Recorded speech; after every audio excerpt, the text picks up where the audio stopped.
जय मल्हार न्यूज चॅनलच्या सर्व प्रेक्षकांना सपना चौधरीचा नमस्कार।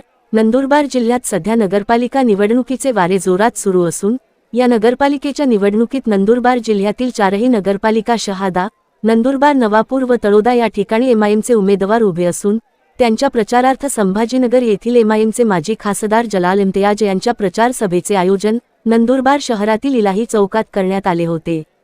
यावेळी बोलताना त्यांनी सांगितले की देशात 2029 मध्ये होणाऱ्या लोकसभा निवडणुकीत अल्लाने ठरवल तर नंदुरबार रेल्वे स्टेशनवर एक व्यक्ती रेल्वेच्या खिडकीजवळ येऊन भायो और बेहनो म्हणत चाय चाय चाय करत फिरेल असा टोला एमआयएम नेते माजी खासदार इम्तियाज जलील यांनी पंतप्रधान नरेंद्र मोदी यांचे नाव न घेता लगावला आहे। एमआयएमच्या इम्तियाज जलील यांनी आपल्या भाषणातून नरेंद्र मोदी, देवेंद्र फडणवीस, एकनाथ शिंदे व अजित पवार यांच्यासह काँग्रेसलाही निशाण्यावर घेतल्याचे दिसून आले आहे। एमआयएम माजी खासदार जलील इम्तियाज यांनी नंदुरबार आणि शहादा येथील एमआयएमच्या उमेदवारांसाठी घेतल्या सभा घेतल्या। यावेळी नंदुरबारमधल्या इलाही चौकात त्यांची तुफानी सभा झाल्याचे पाहायला मिळाले। याच सभेच्या व्यासपीठावरून त्यांनी पंतप्रधान नरेंद्र मोदी यांचे नाव न घेता त्यांची मिमिक्री करत त्यांना टोला लगावला आहे। पंतप्रधान नरेंद्र मोदी यांनी ते चहाऐवजी पकोडे विकत असल्याचे जर सांगितले असते तर आम्ही त्यांना पकोडेवाले म्हटलो असतो असा उल्लेख इम्तियाज जलील यांनी केला। 2029च्या निवडणुका येणार आहे। जर अल्लाने ठरवल तर नंदुरबार रेल्वे स्टेशनवर एक व्यक्ती रेल्वेच्या खिडकीजवळ येऊन भायो और बहनो म्हणत चाय चाय चाय करत फिरेल असा मोदीचे नाव न घेता त्यांनी खिल्ली उडवली। आम्ही रेल्वे स्टेशनवरून चहा पिऊन बाहेर पडलो तर बाहेर पडल्यावर एक व्यक्ती रिक्षावाला भेटेल, एकनाथ शिंदे आधी काय करायचे असे सांगत रिक्षावाला म्हणून शिंदेचे नावही न घेता त्यांनी एकनाथ शिंदेवरही निशाणा साधला। मी कोणाच्या विरुद्ध काहीच बोललो नाही, चायवाला रिक्षावाल असल्याचे हे याच नेत्यांनी सांगितले आहे, त्यामुळे कायदा हा पुरावा मागतो, यालाच म्हणता बाबाजी काठल्लू असं म्हणत त्यांनी तसे हावभाव करत आपल्या भाषणावर काहीही कारवाई होऊ शकत नसल्याच प्रशासनाला सांगून टाकल। आम्ही असोद्दीन ओवीसींना मानणारे आहोत, यापुढे जशास तसे उत्तर देऊ असे सांगत त्यांनी मंत्री नितेश राणेंचे नाव न घेता त्यांच्यावरही टीका केली। मुंबईत एक छोटासा व्यक्ती आहे, कधी जर ओवीसी समोर आला तर ओवीसी त्यांना शेरवानीच्या खिशामध्ये ठेवून घेतील अशी टीका त्यांनी राणेंचे नाव न घेता केली। आतापर्यंत आम्ही ऐकल, आता आम्ही बोलणार, तुमच्या बापाला ऐकावे लागेल असे देखील जलील इम्तियाज म्हणालेत। एकनाथ शिंदे, देवाभाऊ आणि दादा, तुमच्याकडे कितीही पैसे असले तरी तुम्ही चांगल्या जातीचे कुत्रे विकत घेऊ शकता, पण एमआयएमच्या वाघाच्या पिल्लांना खरेदी करू शकत नाही असे टीकास्त्र देखील त्यांनी महायुतीच्या नेत्यावर सोडले। नंदुरबारच्या 6ही एमआयएमच्या जागा जिंकून दिल्या तर मोठ्या ओवीसी सोबत लहान ओवीसींनाही जल्लोषासाठी आणणार असल्याचे देखील जलील इम्तियाज म्हणालेत। बिहार निवडणुकीमध्ये आम्ही पूर्ण जागांवर लढणार नव्हतो, आम्ही 6 जागा मागितल्या होत्या, पण तेजस्वी यादव आणि काँग्रेसने आम्हाला हैदराबादवाली पार्टी म्हणून दुर्लक्षित केले।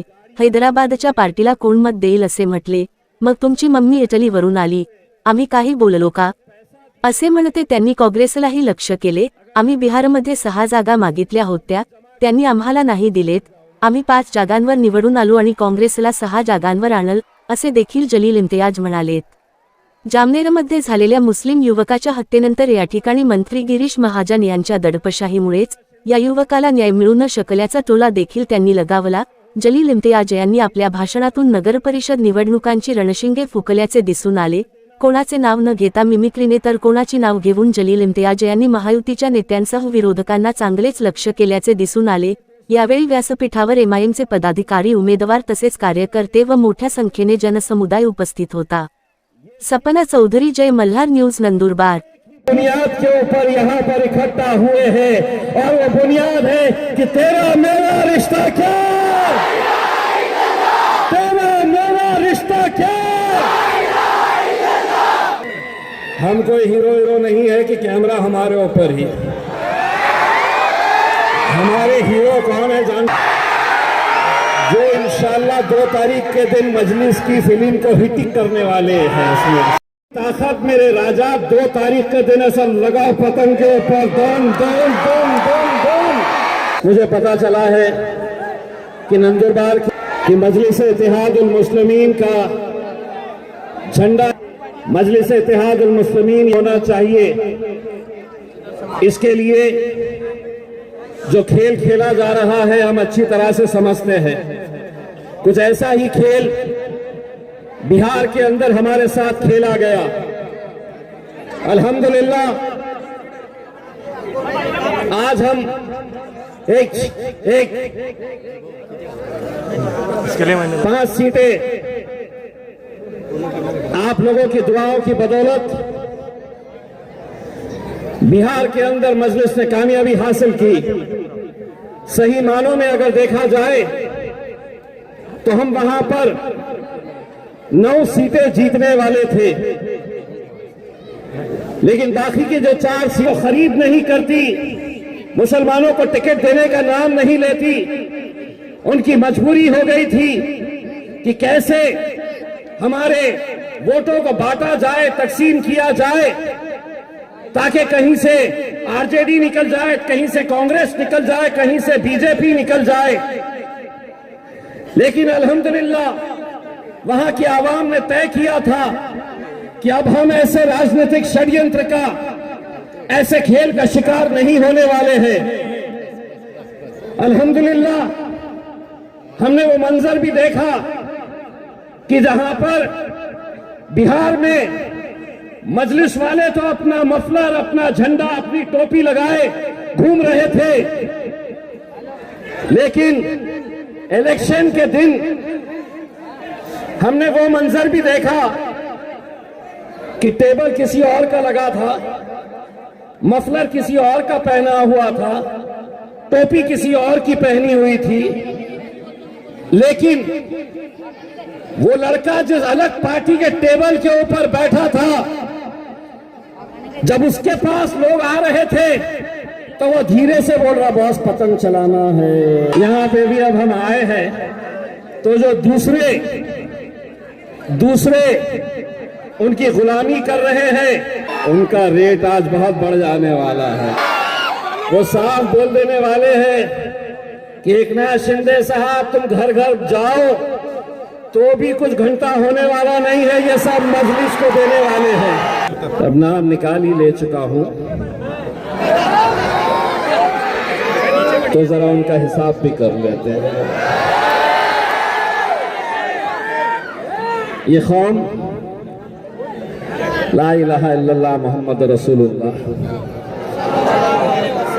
हम हर चीज बर्दाश्त कर सकते हैं। एकनाथ शिंदे साहब, आपकी शिवसेना ने सुना कुछ मुसलमानों को, कुछ मुसलमान प्यादों को खड़ा किया है हमारे खिलाफ। दरअसल इस कौम में कुछ ऐसे भी लोग हैं जिन्हें अपनी कुर्सी से इतनी मोहब्बत है कि वो ये भी नहीं देख रहे कि जिस शख्स के साथ वो कांधे से कांधा लगाकर खड़े हुए हैं, जिसे वो अपना लीडर कह रहे हैं, जिस पार्टी से वो अपनी नुमाइंदगी लेकर आपके मोहल्ले, आपकी गली में घूम रहे हैं,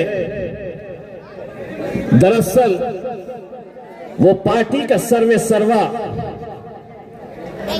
महाराष्ट्र के उस वक्त के मुख्यमंत्री, आज के उप मुख्यमंत्री एकनाथ शिंदे साहब, जब इसी राज्य के अंदर एक महाराज ने हमारे नबी करीम सल्लल्लाहु अलैहि वसल्लम उनके खिलाफ गुस्ताखी की, तो यही वो एकनाथ शिंदे साहब है जो दूसरे दिन उसके उस आश्रम में गए, उन्होंने उसकी पीठ थपथपाई और मुसलमानों को और जलील और रुस्वा करने के लिए उन्होंने उस महाराज से कहा कि हमारे राज्य के अंदर तुम्हारा कोई बाल भी बांका नहीं कर सकता है। आज उसी एकनाथ शिंदे साहब की पार्टी के अंदर अगर कोई मुसलमान टिकट लेकर आ रहा है, उनकी महफिल सजा रहा है,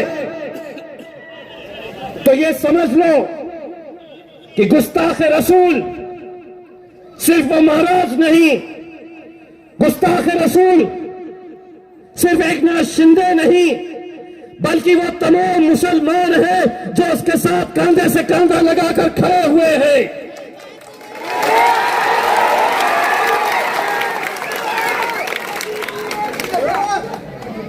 ऐसे हजारों कुर्सियों को हम ठोकर मारते हैं।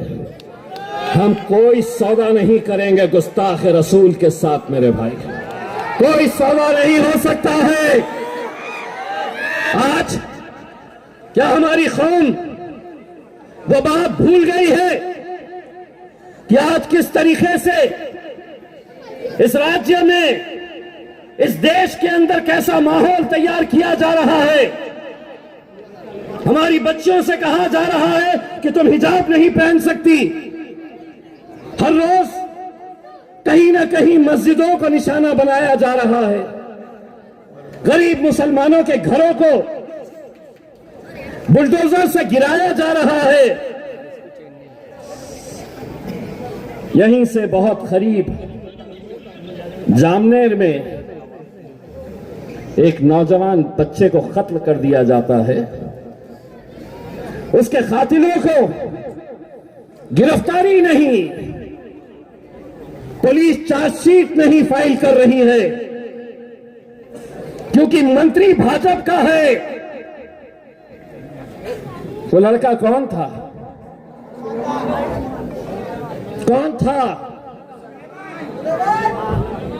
मुझे क्या लेना देना, होगा कोई, यही सोचे, होगा कोई, क्या मतलब है? ठीक है, मारा है किसी ने, मर गया है। कभी उसके माँ बाप के बारे में तस्वर किए हैं आपने? कभी किसी नेता से पूछे हैं कि क्या तुम उस जवान बच्चे को अपनी आंखों के सामने एक माँ बाप मरता हुआ देखे? हुकूमत पुलिस की मदद से चार्जशीट नहीं फाइल कर रही क्योंकि वहां पर गिरीश महाजन नाम का एक बड़ा ताकतवर मंत्री है, तो कोई नहीं कुछ बोलेगा।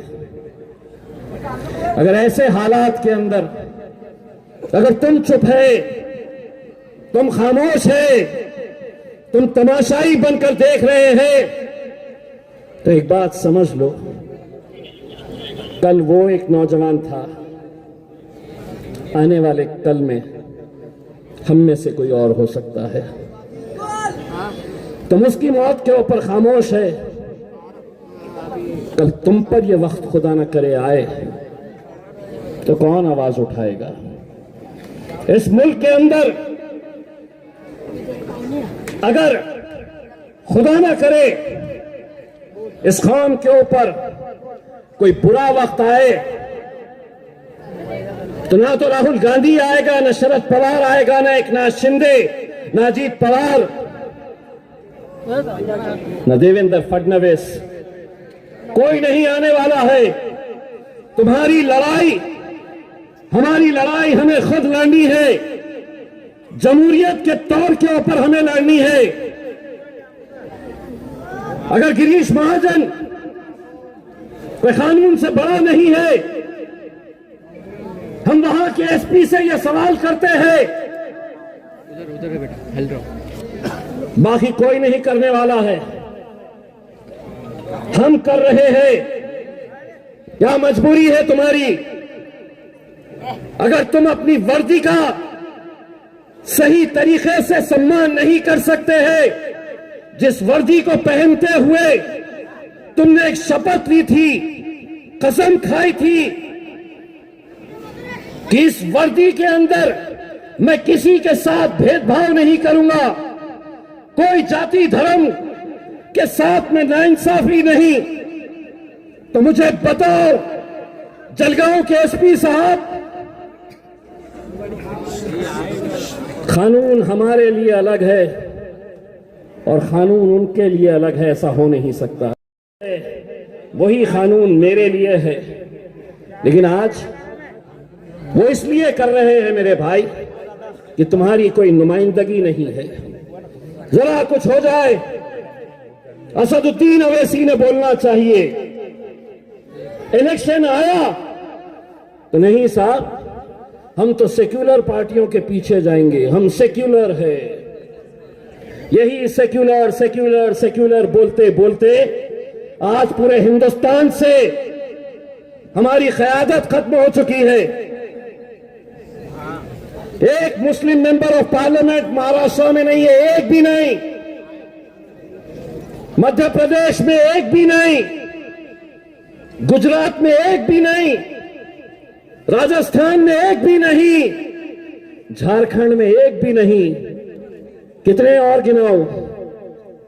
क्यों नहीं है? इसलिए नहीं है कि इलेक्शन आया तो ये जो है ना, इन्हें बांट दो। बड़ा आसान है इन्हें बांटना, इन्हें बिखेरना, इन्हें खरीदना। यही खेल पिछले 76 सालों से हम देखते आए हैं। हम बहुत ज्यादा, पूरी सीटें तो हम बिहार में नहीं लड़ रहे थे। चंद सीटें, 6 सीटें मांगे थे कांग्रेस से, 6, 243 सीटें बिहार असेंबली में गए। मजलिस ने लिख कर दी, असद साहब, अख्तर उल इमान साहब, हमारे बिहार के सदर ने लिख कर दिया आरजेडी और कांग्रेस को कि हमें महज 6 सीटें दे दो। तो तेजस्वी यादव ने जवाब दिया कि अगर तुम्हें भाजपा को हराना है तो मजलिस ने यहां पर इलेक्शन ही नहीं लड़ना चाहिए बिहार में। कांग्रेस ने कहा यहां असदुद्दीन ओवैसी को कौन पहचानता है, मजलिस को यहां पर वोट क्यों देंगे वो हैदराबाद वाली पार्टी को। आपकी मम्मा इटली से आई हुई है, हमने कुछ बोले थे।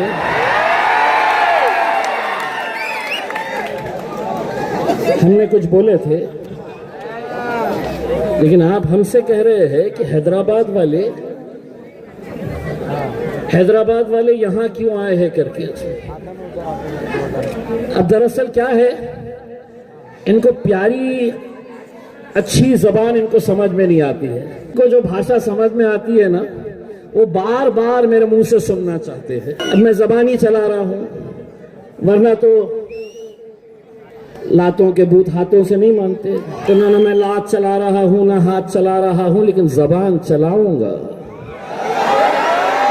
जबान बराबर चलाऊंगा। इसलिए कि 76 साल हो गए इस मुल्क के अंदर तुम ऐसी महफिलें सजाते थे, ऐसा स्टेज लगाते थे। हम तो मजलिस ही है, जमीन पे बैठ गए। तुमको तो दूल्हे भाई की कुर्सी लगाई जाती थी। उस दूल्हे भाई के कुर्सी पे कभी आके है तो कोई पवार बैठ रहा है, कोई एकनाथ शिंदे बैठ रहा है, कभी देवेंद्र फडणवीस। और हम क्या कर रहे हैं? तो हम ये ऐसे बैठे हैं। हम क्या कर रहे हैं? तो वो आ रहे हैं, हमसे साहेब ये ताहे, हमसे साहेब ये ताहे। तर हम शतरंजियां बिछाने का काम कर रहे थे, हम कुर्सियां लगाने का काम कर रहे थे। अब हमने उनको एक बात बोले हैं कि बहुत साल हो गए हैं आप दूल्हे भाई की कुर्सी पे बैठे हैं, अब शादी होगी। इतने सालों तक आप घोड़ी पे बैठते थे, हम बारातियों की तरह नाचते थे। अब नहीं चलेगा, अब शादी होगी, घोड़ी आएगी और दूल्हे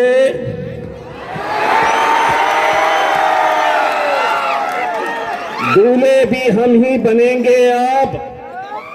और हमारी घोड़ी के सामने तुमको क्या करना है? ताता थैया, ताता थैया। प्रैक्टिस कर लो अच्छे तरीके से।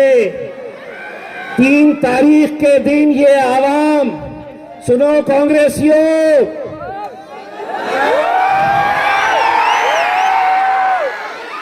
दादा तुम भी सुनो। एकनाथ शिंदे साहब 3 तारीख के दिन कितने अच्छे नजर आएंगे ताता थैया करते हुए कि हुकूमत हमारी, इतना सब कुछ कर लिए, लेकिन नंदुरबार में ऐसा क्या जलवा हो गया। 6 है ना, हमने 6 मांगे थे बिहार में, नहीं देते बोले, नहीं देते बोले। हम 5 आए और कांग्रेस को 6 पे लाके छोड़ दिया।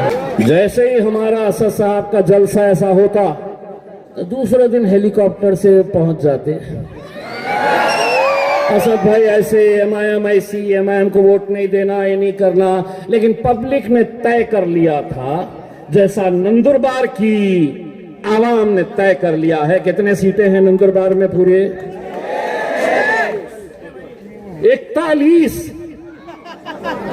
41 सीटें हैं पूरी नंदुरबार में। मजलिस कितने पे लड़ रही? इलेक्शन अब कितने पे होगा मालूम? 35। मेरे दिल की बात बोला उसने। इलेक्शन अब 35 पे होगा, क्योंकि 6 का नतीजा आज मुहर लगेगी। बोलो मुहर लगेगी पतंग पे, मुहर लगेगी। कितनी भी कोशिश कर लो, जो ताकत लगा सकते हैं अब लगा लो। मैं इतना यकीन के साथ कह सकता हूं, रफत भाई, फरहत भाई, मेरी ये ख्वाहिश है, इनको जलाना मुझे बड़ा अच्छा लगता है, इन्हें सताना, इनकी आंखों में गुस्सा और तकलीफ देखकर मुझे बड़ी खुशी होती है। 6 है ना, एक वादा करना पड़ेगा। इरशाद भाई आप जिम्मेदारी लीजिए। पहली मर्तबा जब जीत कर जाएंगे ये नंदुरबार की नगर पालिका के अंदर, तो कोई कुर्ता पैजामा नहीं, कोई पैंट शर्ट नहीं, पूरे के पूरे जाएंगे असद भाई की शेरवानी में जाना। बड़ी लगेगी इनको मिर्ची, बड़ी लगेगी मिर्ची। कहेंगे कि एक शेरवानी से पूरा पार्लियामेंट परेशान है, अब यहां पे 6 आ गए हैं। और इंशाल्लाह मैं भी कोशिश करूंगा। एक मेरे शादी की भी एक शेरवानी रखी है, अगर तुम बुलाए तो मैं भी आ जाऊंगा वो शेरवानी पहन तुम्हारे साथ नगर पालिका में मैं भी इंशाअल्लाह, अल्लाह ने चाहा, आप लोगों ने ये मौका दिया तो हम भी आ जाएंगे। बस मैं आप लोगों से अगर हम अपनी क़यादत अगर नहीं खड़े करेंगे, ऐसे वक्त में नहीं खड़े करेंगे, तो क्या उम्मीदें आप लगा सकते हैं? किससे उम्मीदें लगा सकते हैं आप? किससे आप एक उम्मीद की नजरों से देख सकते हैं? कौन लगता है आपको कि आपके बुरे वक्त में, जब हमारे साथ जुल्म और ज्यादती हो रही है, आप यकीन मानिए, मैं तमाम लोगों को ये बात बड़ी संजीदगी के साथ मैं कहना चाहता हूं, बड़ी गौर से सुनिए। कल औरंगाबाद का हमारा एक दलित भाई है, उस बाबा गाड़े ने मेरे साथ, कभी वो पत्रकार हुआ करता था, उसने एक वीडियो डाला अपने फेसबुक पेज पे और उसने ये लिखा कि ये देश कहां जा रहा है। वो वीडियो किस बात का था नौजवानों? थाने के पास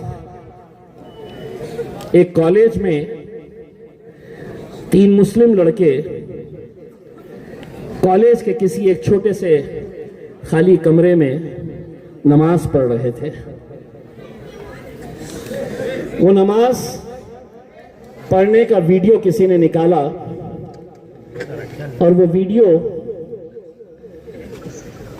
वहां के उस गांव के गुंडे मवाली,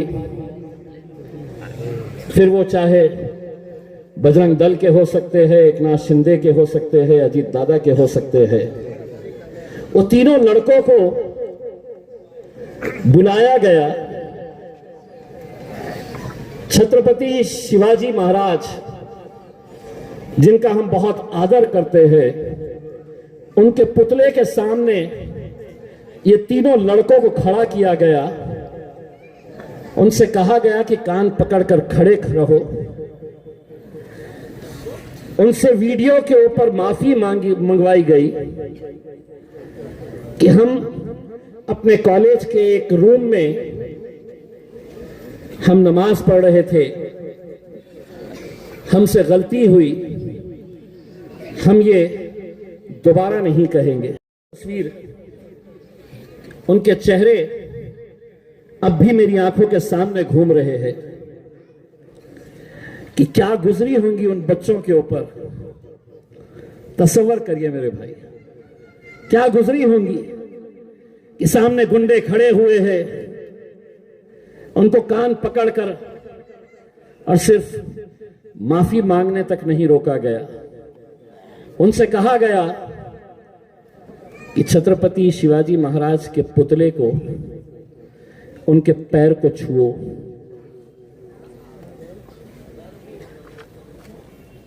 मुसलमान इज्जत, आदर, सम्मान, हम झुकते हैं तो सिर्फ अपने अल्लाह के सामने झुकते हैं। लेकिन वहां पे उस शख्स के पैर छूने के लिए कहा गया जिस छत्रपति शिवाजी महाराज ने, चाहे उनकी फौज हो, उनके जितने वफादार लोग थे, जिस छत्रपति शिवाजी महाराज ने मुसलमानों को, जिस छत्रपति शिवाजी महाराज ने मुसलमानों को मस्जिदें तामीर करने के लिए जगह दी थी। आज कोंकण के अंदर जाइए तो आपको एक मस्जिद मिलेगी। आप सतारा के अंदर जाइए तो जो दरगाह है वो दरगाह छत्रपति शिवाजी महाराज के दौर से है। लेकिन आज ये गुंडे मवाली समझ रहे हैं कि वो छत्रपति शिवाजी महाराज का नाम लेकर कुछ भी कर सकते हैं। हमने जैसा आपको ये बताया है कि हमने कभी इन महापुरुषों का अपने राजनीतिक स्वार्थ के लिए इस्तेमाल नहीं किया है। मैं पूछना चाहूंगा उन एकनाथ शिंदे साहब से, ये कहेंगे कि साहब ये आपके घर के, आपके इलाके के अंदर ये घटना घटी है, आप उन तीनों बच्चों को बुलाकर माफी मांगिए। कोई कहने की हिम्मत करेगा? इसलिए नहीं करेगा कि इन्हें अपनी कुर्सी प्यारी है और हमें उन बच्चों की इज्जत प्यारी है। ये समझते हैं कि हम कुछ भी कर लेंगे, हम कुछ भी कर लेंगे और तुम्हें बर्दाश्त करना है, तुम्हें खामोश बैठकर सब सहना है। तो एक बात अच्छी तरह से, कोई धमकी नहीं दे रहा हूं, मगरूर है मगर बहुत पछताएगा उस दिन। तो हमसे क्या, हमारे साए से भी घबराएगा उस दिन। मगरूर है मगर बहुत पछताएगा उस दिन। तो हमसे क्या, हमारे साए से भी घबराएगा उस दिन।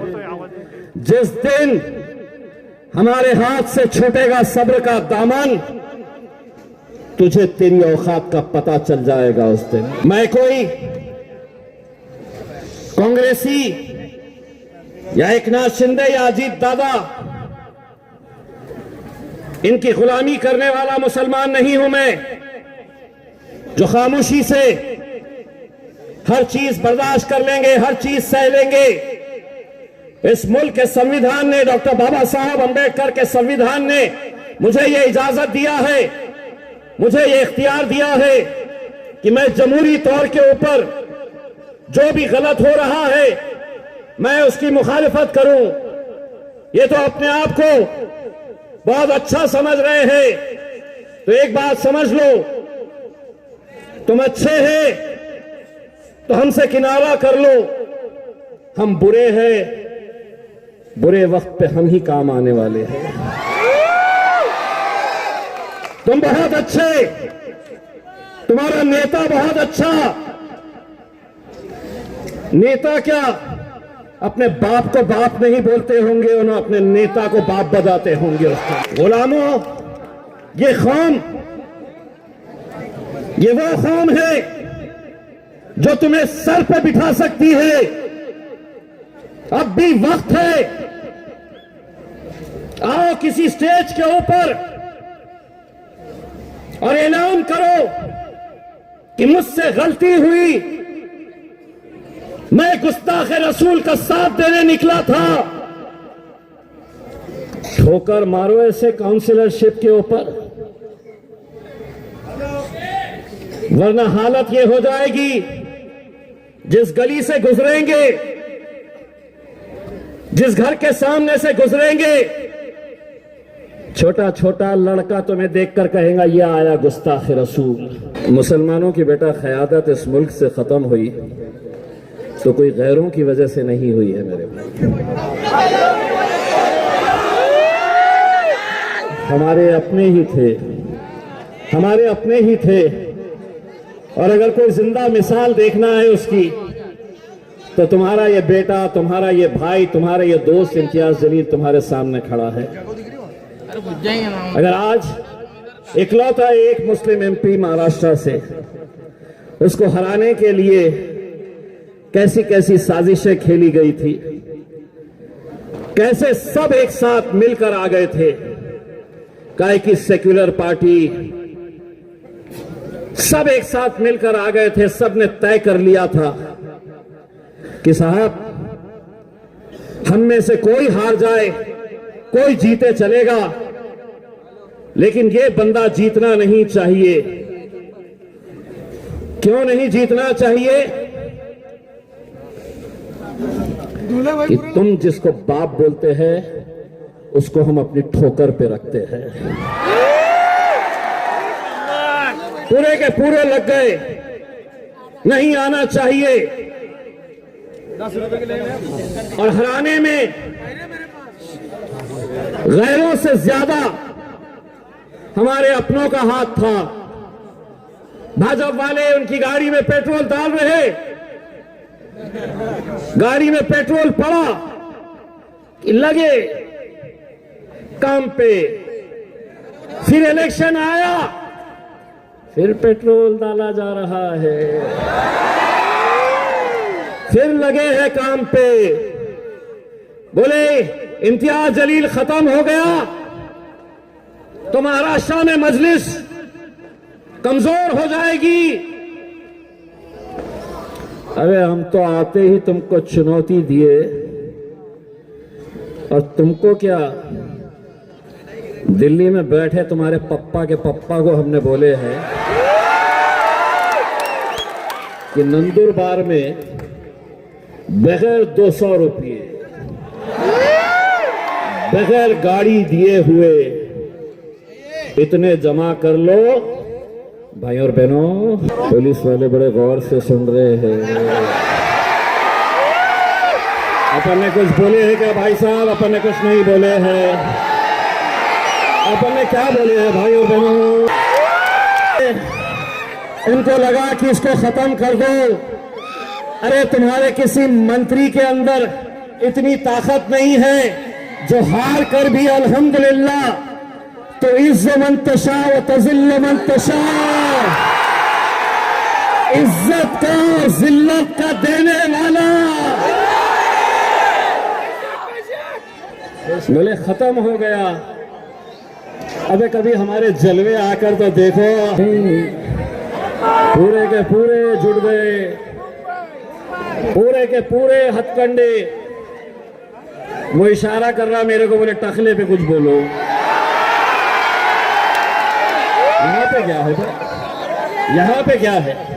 मैं अगर यहाँ पर बोलूंगा तो बोलेगा कि वो तो दूर नंदुरबार में जाकर मुझे बोला टखला।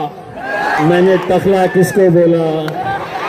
देखे भाई सुनिए, आदरणीय प्रधानमंत्री श्री नरेंद्र मोदी जी, भाई और बहनों,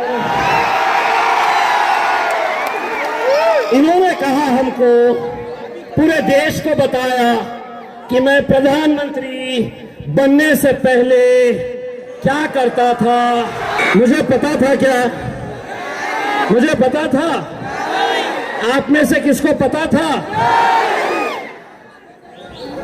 उनके हाथ की किसी ने चाय पिए थे? उन्होंने बोले मैं चाय बेचता था, अगर उन्होंने बोले कि मैं पकोड़े बेचता था तो हम आपको पकोड़े वाला बोले होते। लेकिन अगर आप इतने फख्र से कहते हैं कि मैं चाय बेचता था, पुलिस वाले गौर से सुन रहे हैं, आधा मैं बोलूंगा आधा तुमने बोलना। एक नाथ शिंदे साहब फोन कर कर बोलेंगे एसपी साहब को कि उसने हमारे प्रधानमंत्री को बोला कि वो ये बेचते थे करके। लेकिन मैं ये बोल रहा हूं 2029 में इलेक्शन है, अगर अल्लाह ने चाहा नंदुरबार के स्टेशन के ऊपर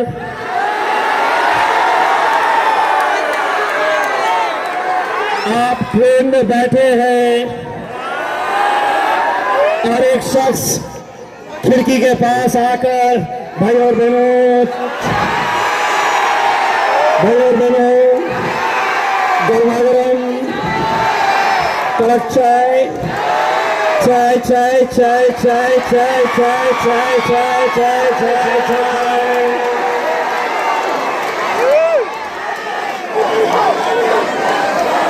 हम बाहर निकल कर आए चाय पी के, तो एक नाथ शिंदे साहब पहले क्या चलाते थे,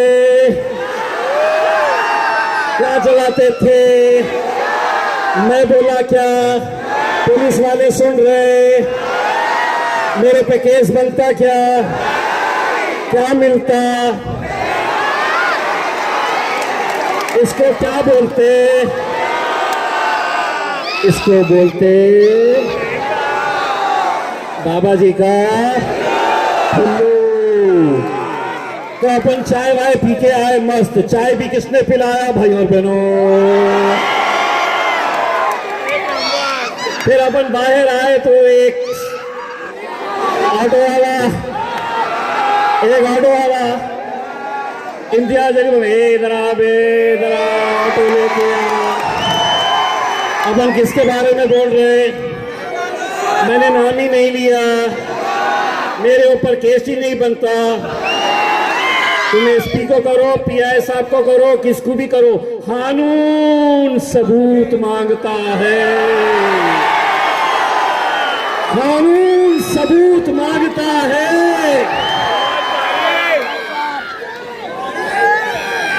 एक बात अच्छी तरह से समझ लो साहब, एक बात वो तमाम सियासी पार्टियों के लिए है जो आज तक ये ऐसी महफिलें सजाकर सिर्फ हमें बोलने का काम करते थे। हम शेर हिंदुस्तान असदुद्दीन अवैसी को मानने वाले हैं। गूंगे मुक्के बहरे नहीं है, जिस लहजे में तुम बात करेंगे उसी लहजे में, और हमारी फितरत है, हम कोई चीज रखते नहीं अपने पास सूद समेत। इसलिए अगर तुम बोलेंगे अभी ये अहमदनगर में एक आमदार था, दादा का आमदार, इतना फड़फड़ा रहा था। मैंने असद भाई को बोला, असद भाई जरा ज्यादा हो जा रहा, इसका इलाज करके आता। तो असद भाई बोले तू अकेला क्यों जा रहा, चल मैं भी आता। इतनी धुलाई किए, चिकनी चमेली की कि अब बोलना ही भूल गया। एक बंबई में है इत्तू सा है। मेरे को डर ये लगता है कि किसी दिन ये असदुद्दीन अवैसी साहब के सामने आ जाए तो असद भाई उसको उठाकर शेरवानी के जेब में न रख के लेकर चले जाए।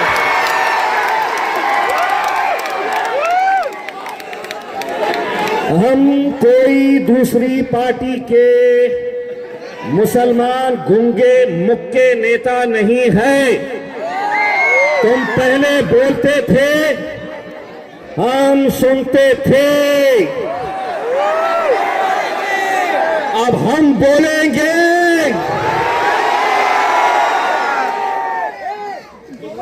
आगे क्या बोलना है मालूम है ना? अब हम बोलेंगे और तुम्हारे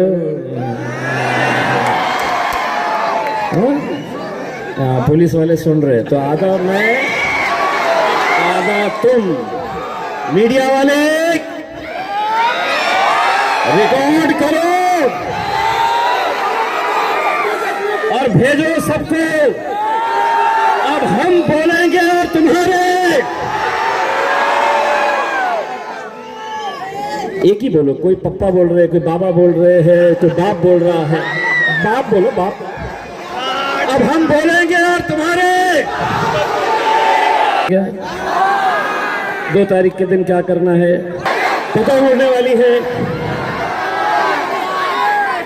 इलेक्शन आ गया, इतनी बड़ी सभा देखकर उम्मीदवार सुबह सीधा या हो सकता है रात की गाड़ी पकड़कर चले जाएंगे थाने। बोलेंगे साहब हम अपना हिसाब कुछ जमने वाला नहीं है, थोड़ा और ज्यादा लगेगा। सोचेंगे कि इस मोहल्ले में आएंगे, इनको खरीदेंगे, इनको खरीदेंगे, इनको खरीदेंगे, पैसा फेंकेंगे, वोट लेंगे। सुन लो एकनाथ राव दादा, देवा भाऊ, बाजार में पैसा कितना भी हो, पैसा कितना भी हो, बाजार में जाकर तुम अच्छी ब्रीड का कुत्ता खरीद सकते हो, अच्छी बिल्ली खरीद सकते हो। तुम्हारे पैसों से ये शेर के बच्चे बिकने वाले नहीं हैं। बस इतना मैं आप लोगों से इल्तिजा करता हूं मेरे भाई कि 3 तारीख के दिन जब नतीजे आए तो इम्तियाज जलील का सीना भी चौड़ा होना चाहिए, हमें भी फख्र होना चाहिए कि मजलिस के लिए हम यहां पर आपके बीच आए थे। मैं आपको एक वादा करके जा रहा हूं, अगर ये 6 की 6 सीटें आपने इंशाल्लाह यहां से निकाले तो इंशाल्लाह इनके जीत का जो जश्न होगा उसमें असदुद्दीन अवैसी साहब को भी लाएंगे और बाद में छोटा